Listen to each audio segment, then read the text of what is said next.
Guys, wala mong karga guys, bound to Bohol. Wala mong karga gikan diri sa Cebu, hinara mong barko, light cut 2. So shout out sa mga crew sa light cut 2. Sakay mi karon.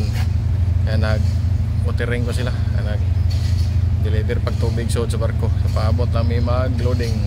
Kaya natapad niya ang Pascat M20.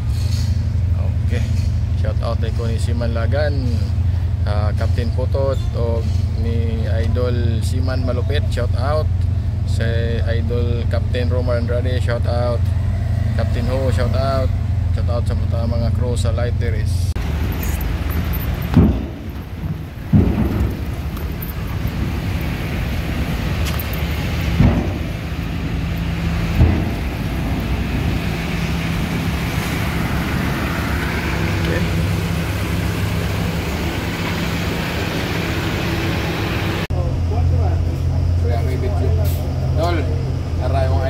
LPG rako. Sakay bidol. Dire ko sakay kay wong abot sa puno. Nagabot ang mga bulanon.